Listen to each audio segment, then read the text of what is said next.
We are very fortunate to have an excellent lineup of speakers covering the various topics. And without further ado, I think we will crack on with our first presenter, and that is Dr. Sam Phippard, University of Cambridge. So yes, so we'll leave it over to you, Sam, and you're going to follow on the discussion, Voices from St. Helena, Understanding Children's Perspective through Creative Methods to Increase Participation in Research and Practice. Over to you. Lovely, thank you very much. Good morning, everybody. My name is Sam Phippard, as we just said there, and I'm delighted to present on a topic close to my heart, understanding children's perspectives through creative methods. My work as a practitioner and a researcher focuses on amplifying children's voices, especially in contexts where they're unheard. This is significant because responses to perceived needs are often framed through adult lenses and research without bringing forward what actually children want and need. So today I'm going to share insights from my research that I completed on St. Helena, exploring how participatory methods can foster meaningful engagement with children. I'm going to discuss the study's background, focus on the methodology, and then turn to the findings and implication in St. Helena and elsewhere. So, a bit of background. After working in St. Helena for 3 years and then on several other British overseas territories, it became apparent to me that knowledge about children's lives on St. Helena was scarce. In contrast, children's rights, experience and participation in research were much more prevalent on larger, more connected islands. The sidelining of St. Helenian children in research and policy development failed to uphold their rights to participate in decision-making. So I wanted to research children's experiences on St. Helena to provide an opportunity to explore the lives of children in this unique location.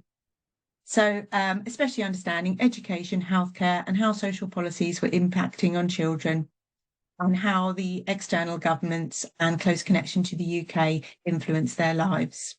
A review of literature highlighted how research often perceived the negative aspects and brought forward the negative aspects of remoteness and the impact of colonial history, for example, but it didn't help us understand children's own views about what's important to them, what's positive, and their potential to make changes in their own lives. So this study aimed to contribute to that identified gap in understanding childhood on St. Helena through adopting creative and dialogical methods while balancing ethical responsibilities, bringing through children's strengths and potential. Okay, so ethical approval was first obtained through University of Winchester, and secondary approval was secured through St. Helena Research Institute. The chosen approach needed to align with these ethical obligations and moral obligations of the study alongside its aspirations. So a transformative paradigm was adopted. This offers a metaphorical umbrella that brings forward philosophical strands associated with feminism, critical theory, Indigenous and post-colonial theories, disability and rights theories, to name a few, which aligned well with the study and also as my own ethics and values as a social worker. This believes that there's multiple realities and, like other approaches, that they're constantly negotiated. However, it also draws attention to power and structure in individuals, with values and rights being central. There's a focus on the meaning of knowledge as seen through multiple cultural lenses, for example, and the importance of inequalities in recognising what's considered knowledge, important for this study.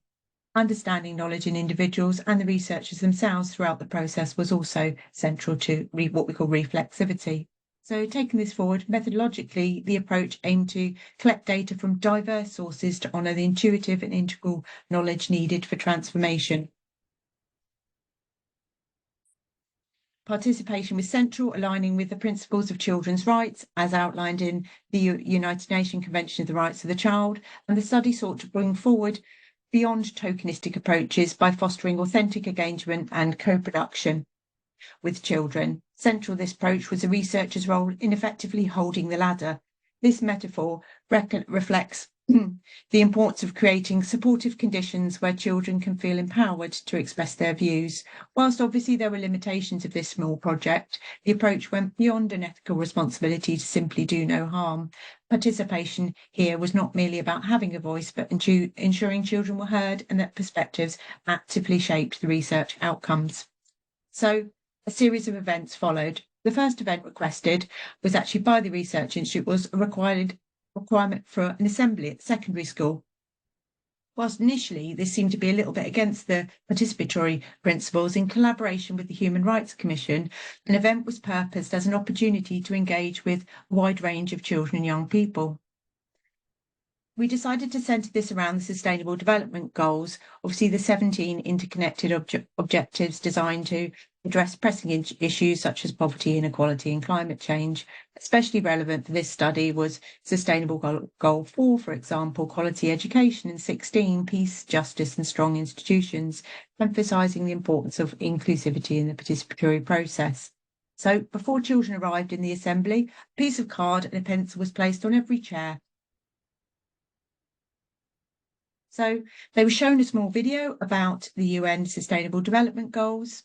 So just take a moment here now to think, which Sustainable Development Goal do you think speaks loudest to you? What do you think children chose within this study? They were then asked what bold steps need to be taken to make this real.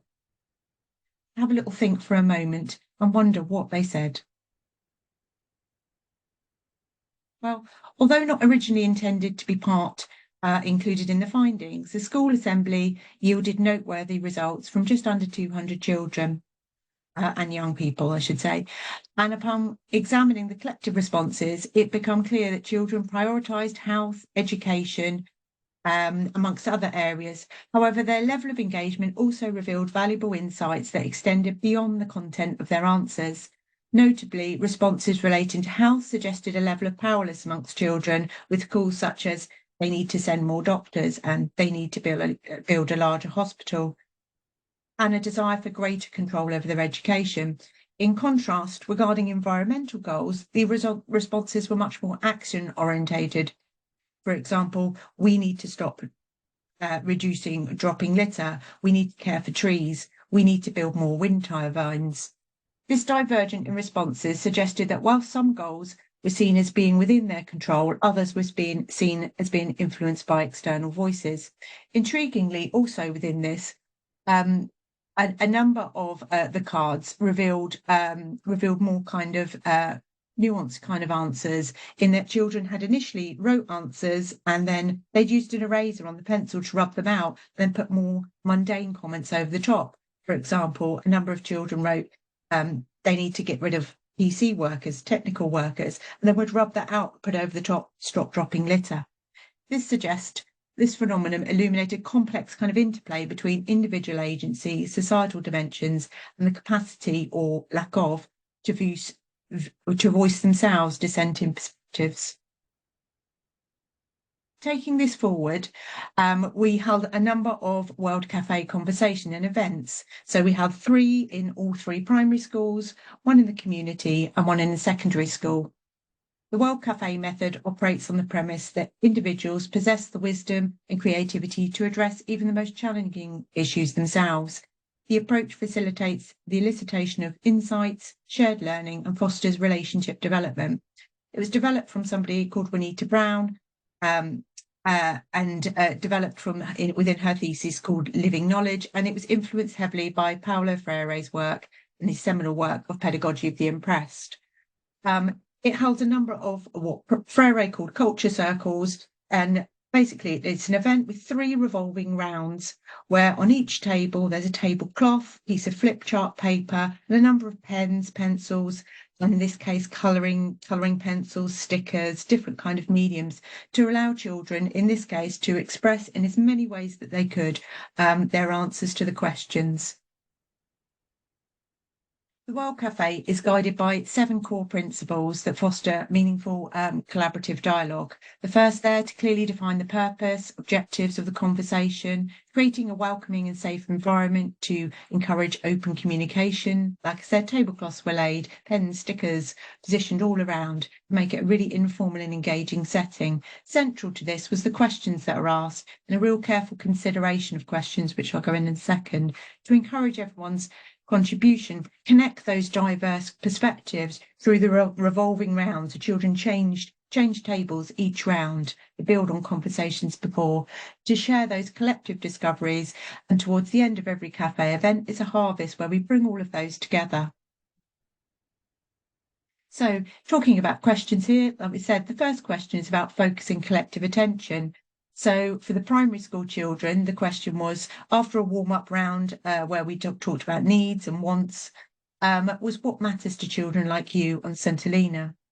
The second question, if you could ask one question to someone in a position of power on St Helena about something that matters to you, what would you ask them? And the last question for the primary school children, what must happen next to support children like you? The findings of this were visualised here, as you can see. The whole of the format of the event not only facilitated movement and interaction, but created a really engaging style, which catered for different learning styles. And the assignment was palpable as the children approached discussions with curiosity and openness, exploring topics and contributing to meaningful conversation. This not only enhanced their communication skills, but boosted their confidence. Children got up, they moved around, they got really excited. This was taken forward into two final events. As I said, one in the community and one at the secondary school event. In the community, the event was initially a little bit slower in that children from different diverse groups of children met together. However, conversation very quickly deepened and children stayed behind after the event, sharing ideas and connecting themselves with each other, such as keeping themselves safe online, which emerged as an issue for children in the community. In the secondary school event, things were a little bit different. And there were competing ideas and view, and anger emerged about inequality and perceived lack of access to the same opportunities as other children outside of the island, for example. So, in terms of the findings here, overall, adaptations of the World Cafe method demonstrated its flexibility and effectiveness, engaging participants across age ranges and different contexts, and it did indeed encourage meaningful dialogue and collective action to be considered. 4 core categories were emerged through this. So the first there, desiring equality and freedom, children on St Helena expressed a strong desire, emphasising the importance of fair treatment and ability to make choices about their lives. In terms of space, they advocated for more inclusive spaces within schools and their community alongside online to enable their active participation. Access to reliable medical care and secure environments was also identified as critical factors by children. And then lastly, migrating towards aspirations. Children viewed migration as a pathway to achieving their aspirations, so much more positively. While the research aimed to explore children's voices, it became evident that what mattered to them was shaped over time. Therefore, a key finding of this study was not solely what mattered to children, but how they learned about their positions and how others perceived them, a process termed within this project as learning mattering. So, which brings me nearly to my final slide here. Whilst the significance of self-esteem is well documented, the concept of mattering has received less attention. The extent to which children are treated as if they mattered has been established as a guiding principle in evaluating public policy. This shifts mattering from a person-centred origin to a present-focused context, as reflected in dialogues in the World Cafe events. So, in conclusion, the research on St Helena underscores a profound impact of employing creative participatory methods to amplify children's voices and agencies. By integrating arts-based approaches, we facilitated an inclusive environment where children could express their perspective on health, safety and well-being, revealing their unique meanings that they ascribe themselves to these concepts. This demonstrates a creative participatory knowledge holds potential not only to elevate children's voices, but also to bring forward critical insights into their experiences and needs. Just to say that was brilliant. We thoroughly enjoyed it here, and you were spot on time. And I have seen in the chat box as well that obviously this piece of work that you did, this display is still here on St Helena. So well done to you.